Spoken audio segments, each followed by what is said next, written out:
शुक्रवार रात 11:32 पर नेपाल में 6.4 तीव्रता का भूकंप आया। मीडिया रिपोर्ट्स के मुताबिक भूकंप के चलते करीब 70 लोगों की मौत हो चुकी है। नेपाल के अधिकारियों का कहना है कि मृतकों का आंकड़ा बढ़ भी सकता है। नेपाल में जो भूकंप आया उसके झटके दिल्ली, नोएडा, गाजियाबाद, उत्तर प्रदेश, मध्य प्रदेश, राजस्थान, हरियाणा, पंजाब और बिहार में भी महसूस किए गए। हालांकि भारत में भूकंप से अभी तक किसी तरह के नुकसान की कोई खबर नहीं है। नेपाल में 2015 में 7.8 तीव्रता का भूकंप आया था, जिसमें 12,000 से ज्यादा लोगों की मौत हुई थी। इसमें करीब 5 लाख मकानों को भी नुकसान पहुंचा था। एक्सपर्ट्स ने दावा किया है कि अरावली पर्वतमाला की दरार एक्टिव हुई है, जिसके चलते भूकंप आते रहेंगे। दरअसल भूगोल के जानकार के अनुसार अरावली पर्वतमाला के पूर्व में एक दरार है। ये दरार राजस्थान के पूर्वी तट से होते हुए धर्मशाला तक जाकर मिलती है। इसमें राजस्थान के जयपुर, अजमेर, भरतपुर इलाके शामिल हैं। एक्सपर्ट्स का कहना है कि अरावली पहाड़ में जो दरारें हैं उसमें हलचल शुरू हो चुकी है। अब ऐसे भूकंप के झटके जयपुर समेत इससे सटे हुए अन्य इलाकों में भी आते रहेंगे। जमुई में धधकती हुई आग की लपटों के बीच पूरी जयनगर एक्सप्रेस गुजरी। ट्रैक पर ओवरहेड वायर टूटने से आग लगी थी। स्पीड ज्यादा होने की वजह से पायलट ट्रेन नहीं रोक पाया। गनीमत ये रही कि कोई बड़ा हादसा नहीं हुआ। 18 कोच वाली इस एक्सप्रेस में 1300 से भी ज्यादा यात्री सवार थे। छपरा में गायत्री महायज्ञ के दौरान भगदड़ मचने से 2 महिलाओं की मौत हो गई। दोनों औरंगाबाद की रहने वाली बताई जा रही हैं। 5 घायल हैं। हवन के लिए अंदर घुसने के दौरान भीड़ अनियंत्रित हो गई। आज इस यज्ञ का आखिरी दिन था। सहरसा में अपराधियों को पकड़ने गई पुलिस पर जेडीयू नेता ने हमला कर दिया। सत्ताधारी पार्टी के लीडर ओवेश कर्नी ने महिला दरोगा पर पेट्रोल छिड़क कर जलाने की कोशिश की। उन्होंने किसी तरह खुद को बचाया। हमले में 2 इंस्पेक्टर समेत 5 सिपाही घायल हो गए। बांका में एक लड़की ने नए बॉयफ्रेंड के साथ मिलकर पुराने प्रेमी की हत्या कर दी। मृतक की पहचान होटल मैनेजमेंट के छात्र सुमन चौधरी के रूप में की गई है। सुमन अपनी गर्लफ्रेंड अनुराधा पर शादी का दबाव बना रहा था। इसी दौरान अनुराधा को नीलेश से प्यार हो गया। दोनों ने मिलकर वारदात को अंजाम दिया।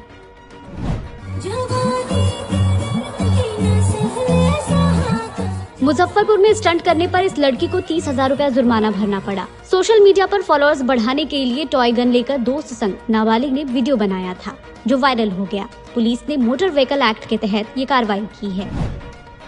बेतिया में एक अनियंत्रित स्कॉर्पियो ने बाइक सवार बैंक मैनेजर समेत 2 लोगों को रौंद दिया। हादसे में दोनों गंभीर रूप से जख्मी हो गए। घायलों को गवर्नमेंट मेडिकल कॉलेज अस्पताल में भर्ती करवाया गया है। बिहार की श्रेया रानी ने 37वें नेशनल गेम्स में सिल्वर मेडल जीता है। उन्होंने ये उपलब्धि ताइक्वांडो में हासिल की है। बिहार की झोली में ये तीसरा रजत आया है। फाइनल में श्रेया को मणिपुर की प्रियंका लिथेंतम से हार का सामना करना पड़ा। नालंदा में गुरुवार रात एक रिटायर्ड दरोगा के घर 10 लाख रुपए की डकैती हो गई। 12 बदमाशों ने घर में घुसकर 3 घंटे उत्पात मचाया। सभी ने हाथों में ग्लव्स और चेहरे पर नकाब पहन रखा था। वारदात के वक्त डकैतों ने सभी के मोबाइल फोन छीन लिए थे। आनंद मोहन की रिहाई के खिलाफ दायर याचिका पर सुप्रीम कोर्ट में सुनवाई एक बार फिर टल गई। अब इस मामले की हियरिंग जनवरी 2024 में होगी। बिहार सरकार के वकील ने समय मांगा तो कोर्ट ने ये कहते हुए स्वीकार कर लिया कि सर्दी की छुट्टी के बाद सुनवाई करेंगे। आरजेडी ऑफिस के बाहर ग्रामीण चिकित्सकों ने विरोध प्रदर्शन किया। प्रदर्शनकारी सरकारी नौकरी दिए जाने की मांग कर रहे हैं। पूरे बिहार में 6 लाख ग्रामीण चिकित्सक हैं। सरकार ने इन्हें ट्रेनिंग तो दी, लेकिन जॉब नहीं दिया। सारण जिले के तरियापुर के मस्तीचक में एक धार्मिक समारोह के दौरान भीड़ के बेकाबू हो जाने से 2 महिलाओं की मौत हो गई, जबकि 5 अन्य घायल हो गए। जिलाधिकारी अमन समीर ने कार्यक्रम के दौरान भगदड़ की घटना से इनकार किया है। उन्होंने बताया कि दोनों मृतक औरंगाबाद जिले के दाऊदनगर की रहने वाली थीं और उन्हें स्वास्थ्य संबंधी समस्याएं थीं। सभी घायलों का स्थानीय अस्पताल में इलाज चल रहा है। सहरसा सदर थाना क्षेत्र के सहरसा बस्ती में एक मामले के आरोपी को गिरफ्तार करने पहुंची पुलिस टीम पर असामाजिक तत्वों ने हमला कर दिया। साथ ही एक महिला दारोगा पर पेट्रोल फेंककर उसे जलाने की कोशिश की। इस हमले में 2 दारोगा समेत 5 जवान घायल हो गए। मामले के मुख्य आरोपी ओवेश कर्नी को गिरफ्तार कर लिया गया है। वह जदयू का नेता बताया जाता है।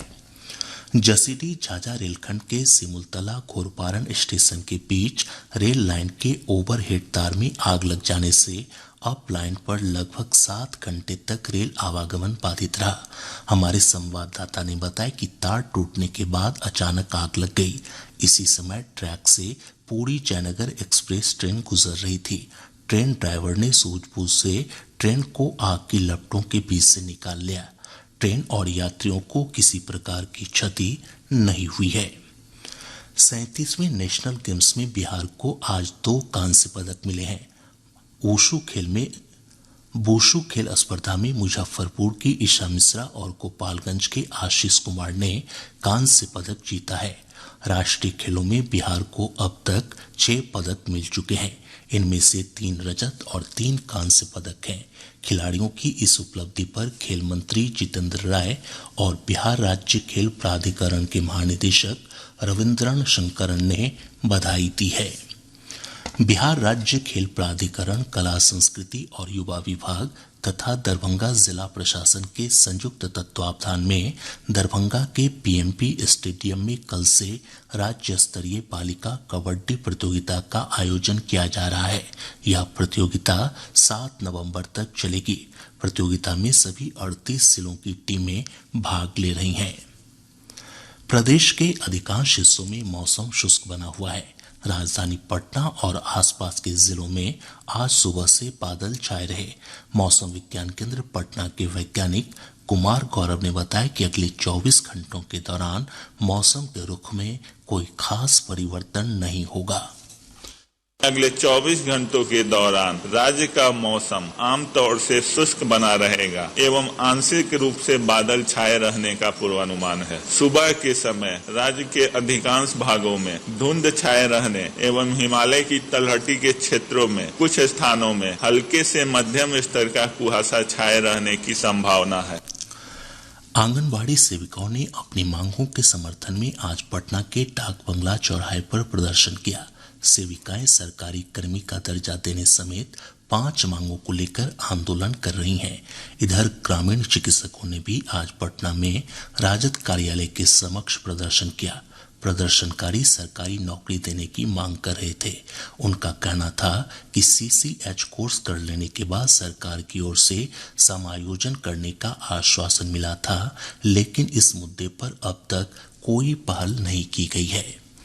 हर घर तक वाईफाई की सुविधा पहुंचाने के लिए आज मोतिहारी में स्थानीय सांसद राधा मोहन सिंह ने पीएम वाणी योजना की शुरुआत की। योजना के तहत शहर में 25 स्थानों पर हॉट स्पॉट लगाए जा चुके हैं। लोग इन हॉट स्पॉट की मदद से निःशुल्क इंटरनेट सेवा का लाभ ले सकते हैं। बेगूसराय जिले के इनामी अपराधी शिवलोचन राय को एसटीएफ ने नई दिल्ली के जैतपुर से गिरफ्तार कर लिया है। गिरफ्तार अपराधी की पुलिस को कई मामलों में तलाश थी। वैशाली जिले के अलग अलग थाना क्षेत्रों में पुलिस ने अभियान चलाकर 10 शराब भट्टियों को ध्वस्त कर दिया। पुलिस ने अभियान के दौरान 3 शराब कारोबारियों को भी गिरफ्तार किया है। बेगूसराय जिले के पलिया थाना क्षेत्र अंतर्गत मिसिकार टोला में दुर्गा विसर्जन के दौरान हुए उपद्रव के मामले में पुलिस ने डीजे संचालक समेत 14 लोगों को गिरफ्तार किया है। किशनगंज जिले के ठाकुरगंज में एसएसबी की ओर से नागरिक कल्याण कार्यक्रम के तहत पशु चिकित्सा शिविर का आयोजन किया गया।